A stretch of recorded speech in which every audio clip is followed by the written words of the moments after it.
Assalamualaikum warahmatullahi wabarakatuh. Alhamdulillahirabbil alamin, wassalatu wassalamu ala sayyidil mursalin wa imamil muttaqin wa ala alihi wa ashabihi wa man tabi'ahum bi ihsanin ila yaumiddin, amma ba'd. Sahabat muslim yang dirahmati Allah Subhanahu wa taala, puji syukur kita panjatkan kepada Allah Rabbul Alamin atas segala karunia dan nikmat yang Allah Subhanahu wa taala limpahkan kepada kita sekalian. Salam dan salawat kita kirimkan ke hadirat Rasulullah Muhammad sallallahu alaihi wasallam. Sahabat muslim yang berbahagia, dalam kehidupan sehari-hari kita sering dapat masalah. Apakah masalah rumah tangga, masalah di kampus, masalah di sekolah, masalah dengan teman, atau mungkin masalah di tempat kerja. Masalah itu kadang ingin disampaikan, ya.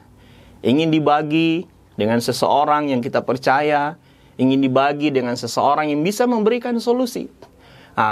Berbagi masalah atau menceritakan masalah-masalah inilah yang kemudian juga menjadi bagian dari masalah. Ya, ketika antum berbicara atau menyampaikan problem itu terhadap orang yang tidak tepat. Ya, di sini ada istilahnya curhat. Ya, nah, bagaimana curhat itu dalam pandangan agama? Ya, bagaimana sebenarnya curhat itu dalam pandangan agama? Kalau kita lihat di masa lalu, di masa Rasul Sallallahu Alaihi Wasallam, sahabat itu sering curhat kepada Rasul. Bahkan satu sahabat dengan sahabat yang lain juga sering curhat. Kisah misalnya bagaimana seorang warga negara pada masa kekhalifahan Umar bin Al-Khattab itu yang punya istri yang sangat cerewet menurut versi dia. Kemudian datang ke rumah Umar bin Al-Khattab untuk mengadukan sifat istrinya ini. Sampai ke dekat rumah Umar bin Al-Khattab, sebelum dia masuk, dia mendengar, ternyata Umar bin Al-Khattab juga sedang dimarah-marahi oleh istrinya. Akhirnya dia pulang. Ini kan ada niat untuk curhat. Kemudian, ada seorang wanita yang dinikahkan oleh ayahnya tanpa sepengetahuan si perempuan ini. Artinya tidak ditanya terlebih dahulu tentang laki-laki yang datang melamarnya. Kemudian dia datang mengadu kepada Rasul Sallallahu Alaihi Wasallam. Kemudian Rasul bertanya, lalu bagaimana sikapmu? Apakah engkau ingin membatalkan pernikahan itu atau tetap pernikahan itu berlanjut?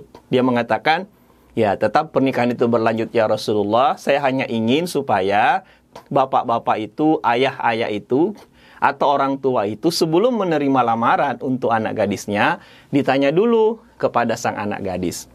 Sahabat muslim yang berbahagia, yang dirahmati Allah Subhanahu wa taala.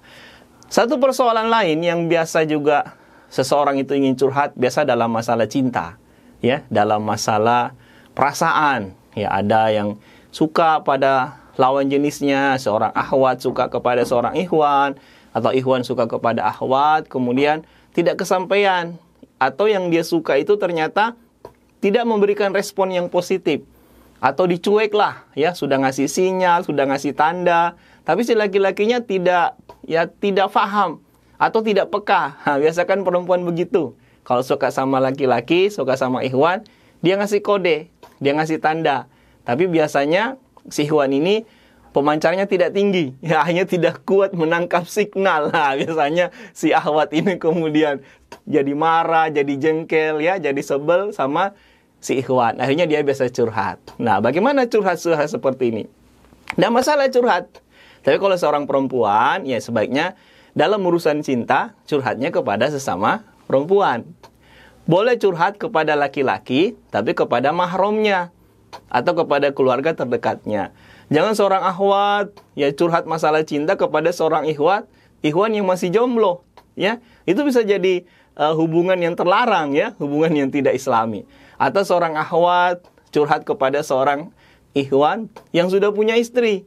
Itu juga tidak boleh, kecuali curhat itu kepada seorang ulama, seorang ustadz, seorang kiai, ya, seorang yang ahli di bidangnya dalam rangka untuk mencari solusi atas persoalan yang dihadapi. Tapi kalau sekedar ingin menumpahkan isi hati, itu sebaiknya si perempuan, seorang akhwat, hanya curhat kepada perempuan saja atau kepada mahramnya saja. Tapi kalau curhat itu dalam rangka untuk mendapatkan solusi, jalan keluar atas problem atau masalah hati yang dihadapinya, maka boleh bertanya kepada siapa saja yang ahli dalam hal itu agar mendapatkan masalah. Jadi, Curhat itu boleh, tetapi yang terakhir yang harus kita paham, curhat yang terbaik adalah curhat kepada Allah Subhanahu wa ta'ala. Adukan persoalan itu, adukan masalah itu, adukan kerisauan hati itu kepada Allah Rabbul Alamin di sepertiga malam yang terakhir. Kalau ikhwan sudah dikasih kode belum paham-paham juga,